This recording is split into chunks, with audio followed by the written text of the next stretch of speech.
अस्सलाम वालेकुम। गुल्लू गिलहरी और आछू आछू। दोस्तों, एक थी गिलहरी और एक था उसका बच्चा। बच्चे का नाम था गुल्लू। गुल्लू था तो बड़ा शरारती, मगर वो ऐसी शरारतें नहीं करता था कि जिनसे किसी को नुकसान पहुँचे, और अगर कभी कोई ऐसी शरारत कर बैठता तो माफ़ी ज़रूर मांग लेता था। गुल्लू का घर शीशम के दरख्तों पर बना हुआ था और उसके साथ एक नहर भी थी।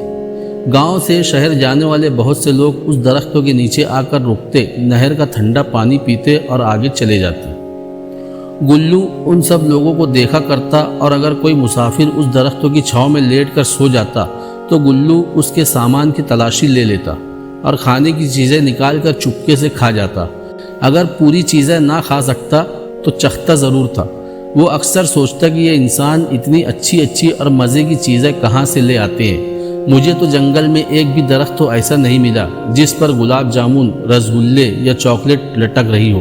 मगर उसे क्या मालूम था कि ये नेमत तो अल्लाह मियाँ ने सिर्फ इंसानों ही को दी है कि वो घर पर मज़े मज़े की चीज़ें बनाकर खा सके।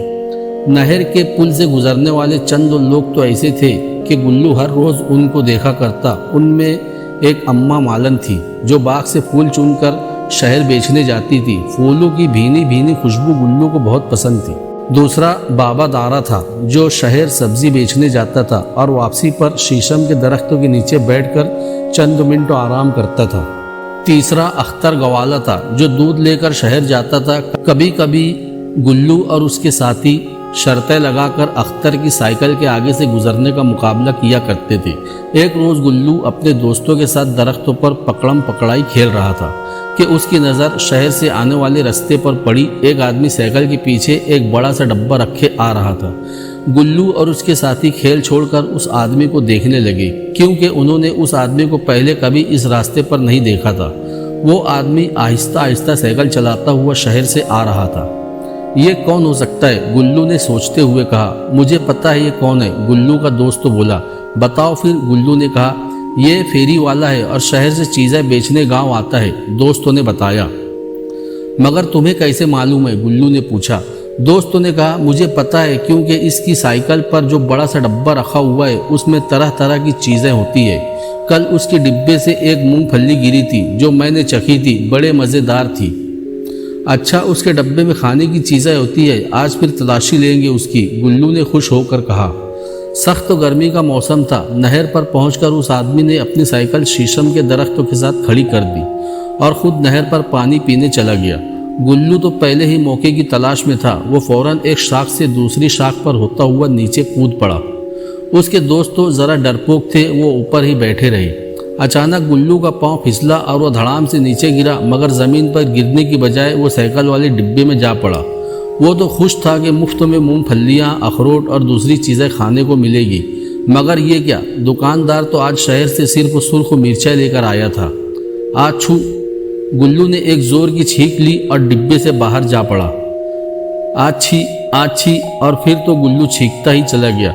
गुल्लू की समझ में नहीं आ रहा था कि ये क्या हो रहा है। वो तो बस मुंह खोलकर छींकता और 2 फीट पीछे जाकर गिरता। उसका यह हाल देखकर उसके दोस्त जो दरख्तों पर बैठे थे जोर जोर से हंसने लगे, और इतना हंसे कि बेकाबू होकर सब दरख्तों से गिरे और मिर्चों वाले डिब्बे में जा पड़े।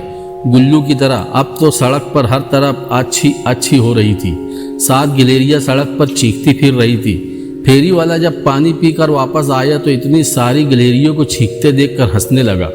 उसे गिलहरियों का ये तमाशा बहुत दिलचस्प लग रहा था। हंस हंस कर उसके पेट में दर्द होने लगा।